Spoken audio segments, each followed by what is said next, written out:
Olivier Faure veut s'investir pleinement dans le débat sur l'identité nationale, relancé par plusieurs ministres autour du droit du sol. Le premier secrétaire du Parti socialiste souhaite combattre une position passéiste, un peu rance, cette espèce de rengaine sur une France qui serait blanche, catholique etc. Bruno Retailleau, Gérald Darmanin, il y a toute une série de gens qui aujourd'hui cherchent à plaider une espèce de retour à des sources fantasmées.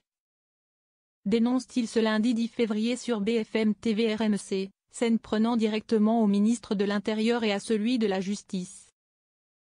En fin de semaine dernière, Gérald Darmanin, comme Bruno Retailleau, ont poussé l'idée d'une restriction du droit du sol sur l'ensemble du territoire français. Après l'adoption d'une proposition de loi de LR en ce sens pour Mayotte. Un débat trop étroit, selon François Bayrou.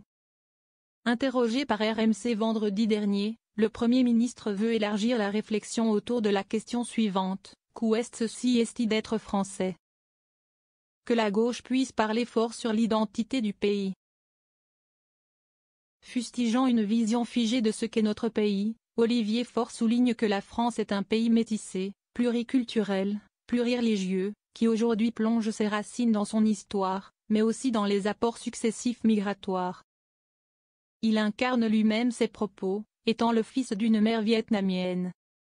Quant au droit du sol, le député de Seine-et-Marne rappelle que ce principe existe dans le droit français depuis 1515. Il est alors introduit en matière d'héritage, tout résident né en France peut hériter, même de parents étrangers.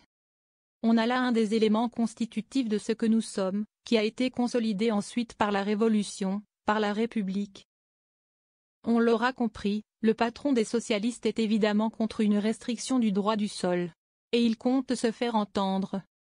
En 2008-2009, Nicolas Sarkozy avait déjà posé le débat sur l'identité de la France. À l'époque, la gauche avait considéré que c'était un piège. C'était un piège, c'est vrai. Mais je crois que parfois il faut prendre son risque. Plutôt que de laisser la place vide qui est ensuite immédiatement occupée par la droite et l'extrême droite, il faut que la gauche puisse parler fort de ce qu'elle pense être l'identité du pays, explique-t-il.